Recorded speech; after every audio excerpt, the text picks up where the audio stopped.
کل کسی کا ایک سوال تھا، وہ کہنے لگے کہ آپ نے ایک آیت مجیدہ تو بیان کی جو غیبت امام زمان کو بیان کرتی ہے، آیا قرآن میں کوئی اور بھی آیت ہے؟ کیوں نہیں، آیتیں بہت ہیں، ہمارے پاس چونکہ اتنی گنجائش نہیں ہے اس عشرے کے اندر، لیکن پھر بھی کوشش کریں گے۔ لیکن ان کی خواہش کو سامنے رکھتے ہوئے ایک اور آیت آپ کی خدمت میں کہ جو مولا کی غیبت اور خدا کی قدرت کو بیان کر رہی ہے۔ سورہ ملک کی 30 نمبر آیت ہے، پروردگار اس میں فرما رہا ہے اس آیت کا قصہ، قُلْ أَرَأَيْتُمْ إِنْ أَصْبَحَ مَاؤُكُمْ غَوْرًا فَمَنْ يَأْتِيكُمْ بِمَاءٍ مُعِينٍ۔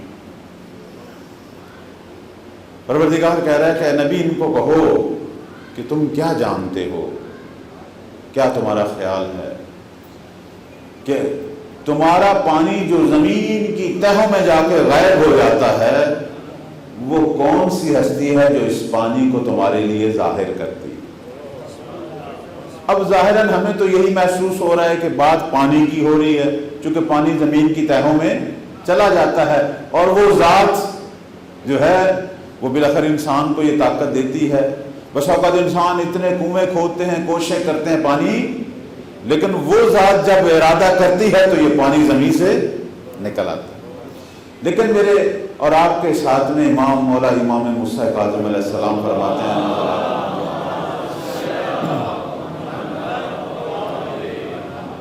فرماتے ہیں کہ یہاں پانی سے مراد یہ پانی نہیں، پانی سے مراد امام زمان ہے۔ خدا یہ کہہ رہا ہے کہ وہ ہستی، وہ امام جو پردہ غیبت میں چلا گیا ہے، خدا کے علاوہ کون ہے جو اسے غیبت سے ظاہر کرے؟ تو اب یہاں غور فرمائیے گا کہ امام نے پانی کو امام زمان سے تشبیہ دی کہ یہاں پانی سے مراد امام زمان۔ اب اس تشبیہ کے اندر کچھ نقطے ہیں، تھوڑی سی انشاءاللہ اہل علم اہل فہم حضرات تشریف فرما ہیں اور قدردان ہیں، اور یقیناً توجہ ہوگی کہ کتنی خوبصورت بات کی میرے ساتھ میں امام نے کہا کہ یہاں پانی سے مراد امام زمان ہے۔ تو بات واضح ہوگی کہ اگر ہم امام زمان اور پانی پر تھوڑا سا غور کریں تو کئی وجہ شباہت سامنے آتی ہیں۔ سب سے پہلی چیز جو سامنے آتی ہے کہ جس طرح پانی پر زندگی کا دار و مدار ہے، اسی طرح کائنات کا دار و مدار بھی امام پر ہے۔ پانی جو ہے وہ زمین پر جتنی بھی مخلوقات ہیں وہ پانی کے بغیر زندہ نہیں رہ سکتی۔ جس طرح ظاہری زندگی ہماری پانی کے بغیر نہیں ہے، تو ظاہری، باطنی، اخروی، دینی ہر طرح کی زندگی امام کے بغیر بھی نہیں۔ پہلی جو شباہت کی وجہ سامنے ہے، یہاں مجھے ایک بزرگ کی بات یاد آ گئی، وہ بڑی خوبصورت بات کہا کرتے تھے، اور انہوں نے بھی ایک مثال دی اسی جگہ پہ۔ کہنے لگے کہ یہ جو ہمارے پاس کرنسی کے نوٹ ہوتے ہیں، جتنا بڑا بھی نوٹ ہو اس کے اندر وہ جو دھاگا ہوتا ہے، غور کریں، اگر اس دھاگے کو کھینچ دیا جائے اس نوٹ کی کوئی حیثیت ہے؟ جتنا بڑا بھی۔ انہوں نے ایک مثال دی، انہوں نے کہا امام کی مثال ایسے ہی ہے، امام زمین و آسمان میں اس دھاگے کی مانند ہے، اگر امام کو نکال دیا جائے تو زمین و آسمان کی بھی کوئی حیثیت نہیں۔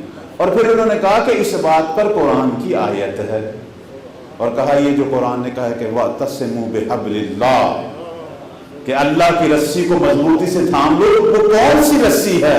وہ امام صادق سے پوچھا گیا، فرمایا نحن اہل بیت، اور ہم جو تمہارے امام ہیں یہ وہی رسی ہے جسے اللہ نے کہا ہے مضبوطی سے تھام لو۔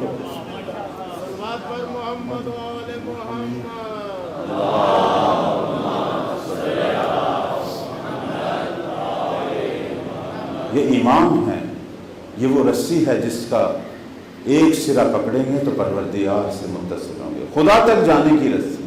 یہ وہ دھاگا ہے کہ جسے جو کائنات کی رگوں میں ہے تو اس کائنات کی کوئی اہمیت اور قدر و قیمت ہے۔